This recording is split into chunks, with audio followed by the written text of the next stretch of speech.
Hello, good morning. My name is José Balbín from the University of Seville in Spain, and I'm going to present the work called Crack Paths for Mild Steel Specimens with Circular Holes in High Cycle Fatigue. In polycrystalline materials such as metals, fatigue crack initiation generally occurs near the planes of maximum shear stress, mode 2 direction, whereas crack propagation occurs near the plane perpendicular to the maximum tensile stress, mode 1 direction. These two phases of crack growth are commonly referred to as stage 1 and stage 2 of fatigue crack growth, respectively, which were analyzed in depth by Forsyth. However, the transition from stage 1 to stage 2 is not well established yet. The presence of a notch in the component from where the crack generally initiates might modify the stages 1 and 2 of fatigue crack growth. There are several experimental studies in the literature about the crack direction during the initial period of crack growth in notch components, and it is difficult to draw definitive conclusions from them. So, based on all these results from the literature, it is difficult to establish how stage 1 and 2 are alike in notches, because there are cases of crack growing from the beginning in mode 1, and there are other cases with cracks initiating in mode 2, and few cases with cracks initiating in mixed mode. So it is very likely that this great experimental diversity of stage 1 directions for notches justifies the use of very different crack lines in current notch fatigue limit models. Another aspect is that most of these literature experimental studies analyze the crack initiation direction on the outer surface of the specimens, but it is likely that the crack started somewhere inside the specimen and not on the outer surface. This aspect seems to be important because it implies that the directions studied in these works may not be exactly representative of the crack which initiates inside the component. The present work consists on carrying out an experimental campaign on fatigue test of notch specimens where the crack paths have been assessed in both internal planes of the specimen and comparing them with the outer crack paths at the specimen surface. In the current experimental work, the material used is commercial low carbon S355 steel. Due to its good weldability and high ductility, this material alloy is often used in offshore platforms and marine structures. Our characterization of this material show that the average grain size is 33 microns. It is important to note that no heat treatment is applied after the machining of the specimens, and also its chemical composition is shown in the table. The monotonic properties were determined from 20 specimens tested, and they are defined here. This low carbon steel has been used to manufacture notch fatigue test specimens. The geometry of the notch specimen is a thin wall tube of 1.5 mm thickness with a passing through hole in the central section. There are three different hole diameters, 0.8, 1.5 and 3.4 mm.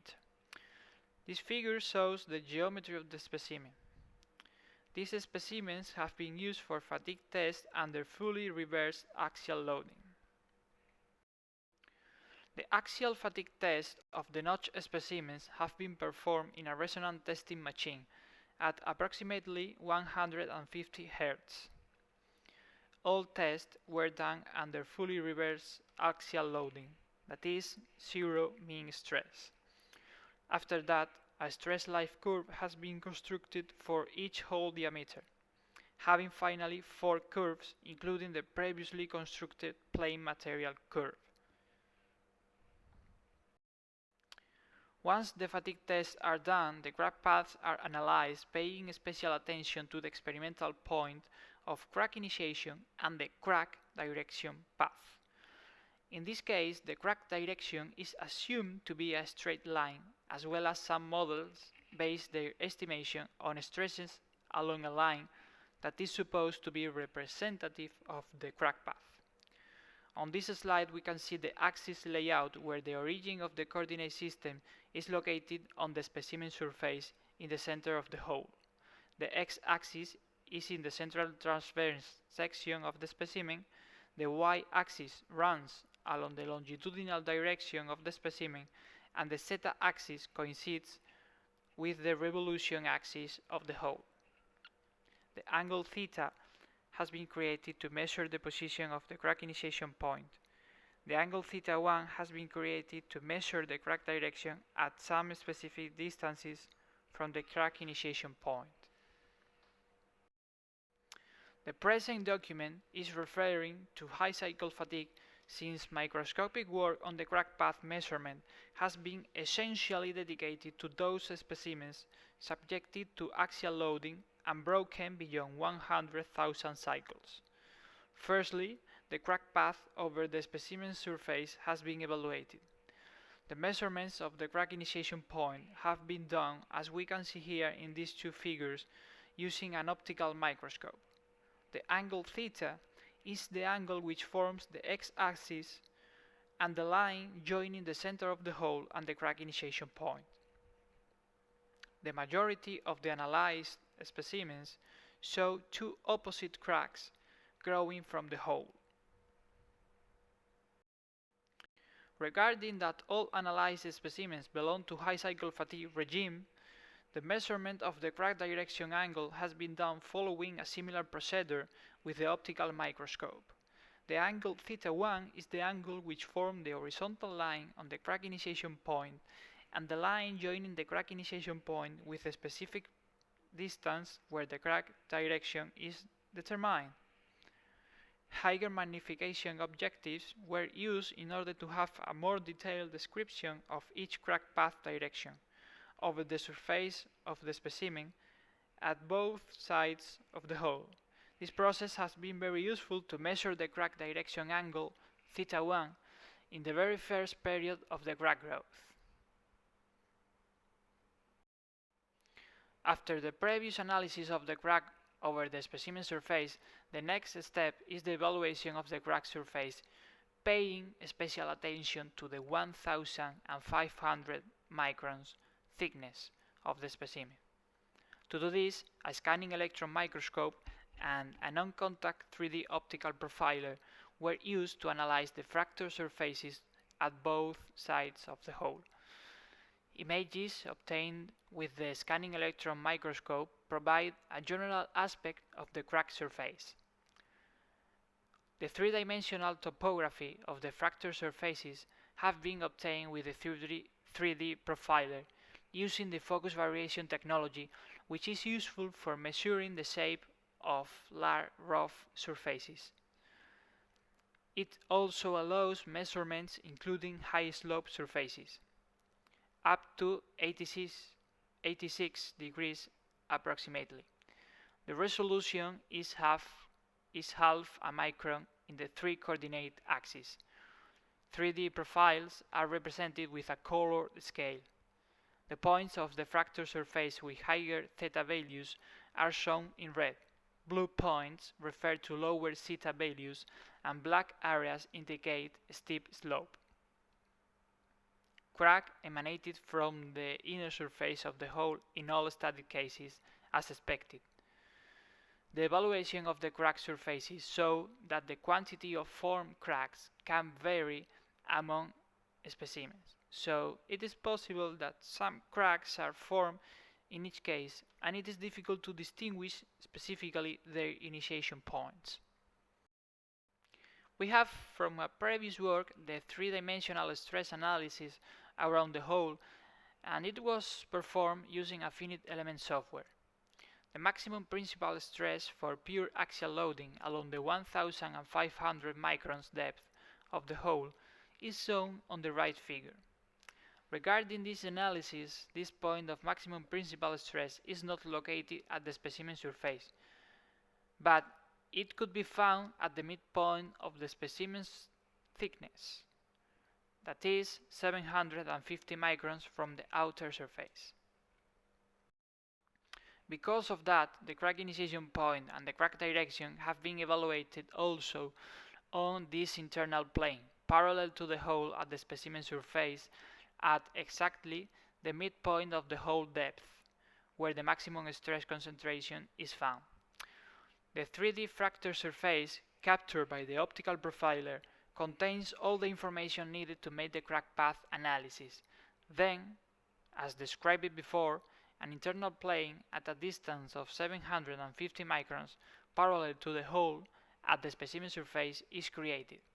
The intersection of this internal plane with the fracture surfaces originates the crack path, which can now be evaluated. As described before, the evaluation of the crack path at this internal plane is done in the same way as at the outer surface. Here we can see the expression which defines the calculation of angles theta and theta1 for the crack initiation point and the crack direction, respectively.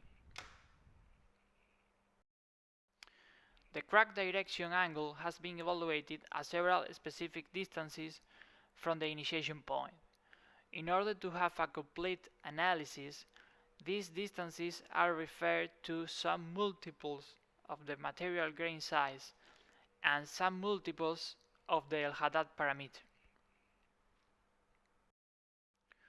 Thanks to the 3D dimensional topography of each fracture surface obtained with the optical profiler, the path extracted from the intersection with the internal plane located at 750 microns from the outer surface is the crack path needed for the evaluation of the crack direction angle and the several specific points described previously.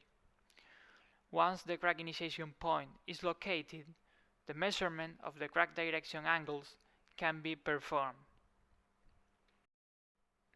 The results can be analyzed once the crack paths both at the outer surface of the specimen and the internal plane are obtained, that is, the angles theta and theta1 are evaluated. In this slide we can see the crack initiation point angle theta comparing the result between these two cases, the outer surface of the specimen and the results at the midpoint thickness internal plane, represented in a box plot. Mean absolute values of this angle theta are similar in both locations of the crack path, whatever the size of the notch. These values, independently of the hole diameter, are close to 0 degrees, which means that the initiation point at the hole contour is very close to the maximum stress concentration point. In the same way, we can see here the absolute values of the crack direction angle theta1 in the cases of the internal plane at the outer specimen surface for the 3 hole diameter tested. Results from both crack path locations are similar and show the same trend. Mean values of this crack direction angle theta1 show great variability in the direction of the crack in its first period, that is, the first and second grains. After that, the crack direction angles tend to move one direction when the crack gets longer, that is, it tends to 0 degrees value. Although this work is currently being extended to those specimens subjected to torsional and in-phase biaxial loading, we can extract some points about the axial loading campaign. Stress life curves were constructed for notched specimens and fatigue limits were obtained. We can see that fatigue endurance was clearly reduced as the passing through hole diameter increases. The crack initiation point and the crack direction were analyzed at the outer surface of the specimen and also at an internal plane located at the midpoint of the thickness of the specimen after capturing the fracture surfaces at both sides of the hole. The average values of the crack initiation point angle theta and crack direction angle theta1 presented similar values on both the internal plane and the outer surface. The crack initiation point is close to the maximum principal stress point at the hole contour. The crack direction angle theta1 showed great variability in the first and second grains. This variability noticeably decreased as the crack reached a length of 10-20 grains approaching mode 1 direction. Thank you for listening.